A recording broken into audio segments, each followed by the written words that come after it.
The sun is shining, the pools are open, but before you make a splash, it's important to remember a few safety tips when swimming. Loom recommends having a water source, such as a garden hose, nearby if you plan to burn. The snowmobiling season started off slow, but all it took was a little snowfall for people to get riding. Customers are also excited to be able to push their carts down the store's aisles once again. Some people visit to go apple picking, while others are looking for the perfect pumpkin. But many say they're here trying to find their way through the corn maze. And the crowd was excited to be back at the parade once again this year.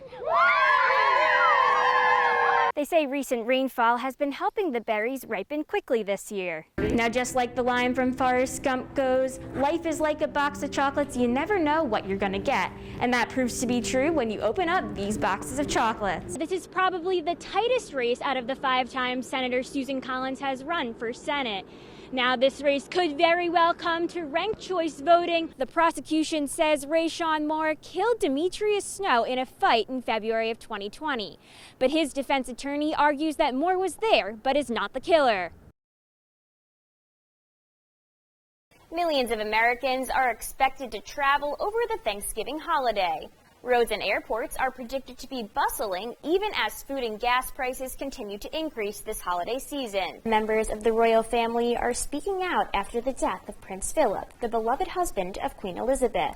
And with COVID-19 hospitalizations at the highest they've ever been in Maine, some hospitals are forced to postpone surgeries and make other changes as well. Despite the challenges caused by the pandemic, many can recognize positive takeaways from this experience.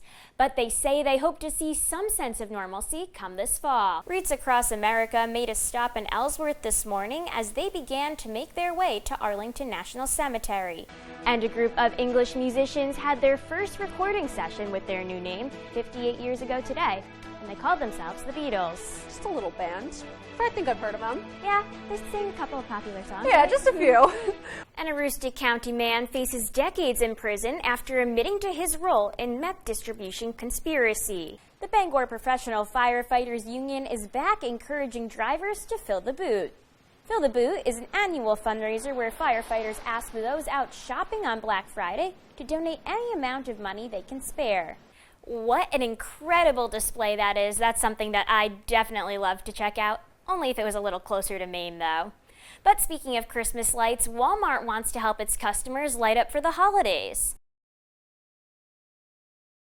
I have an awesome guest here.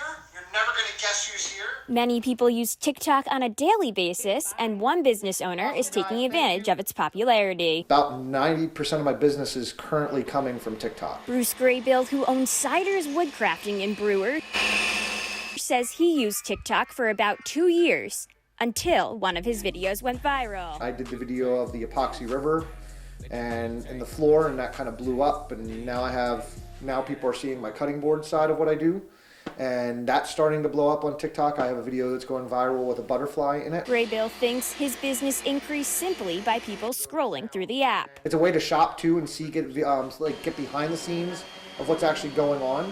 And then they also get to see, my personality as well. It's been awesome. It's honestly a lot of fun because Bruce is definitely an outgoing person. And if you're wondering what the Viking hat that Graybill wears in all of his TikToks is about, it's to promote his friend's hat business, A Bee in My Bonnet. He's been selling the hats, and it's really good advertising, and this part is really fun. So yeah, I think it's been very helpful. Graybill is helping another local business too. I also talk a lot about where I get the wood from, because a lot of people in Maine don't know where to get exotic woods from. So I talk about Acadia hardwoods as well. He says it's more important than ever to be there for other businesses. Small businesses need to be able to help each other out and kind of have each other's back. It is the lovely lady Kathy from A Bee in My Bonnet. In Brewer, Brooke Reilly, ABC 7 and Fox 22.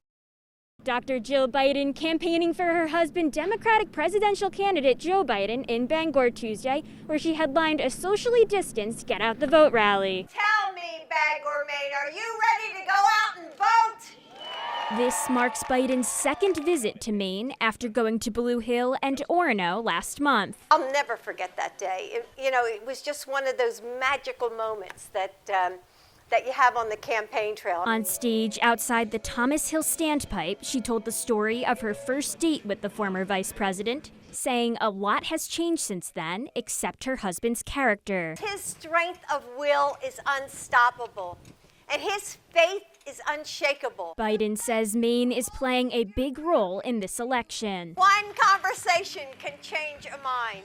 One vote could be the difference between winning and losing a state.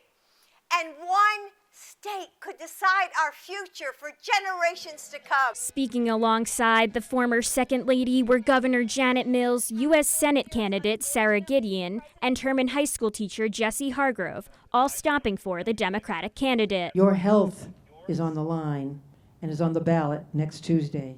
The rights of working Americans are on the ballot next Tuesday. Truth is on the ballot next Tuesday.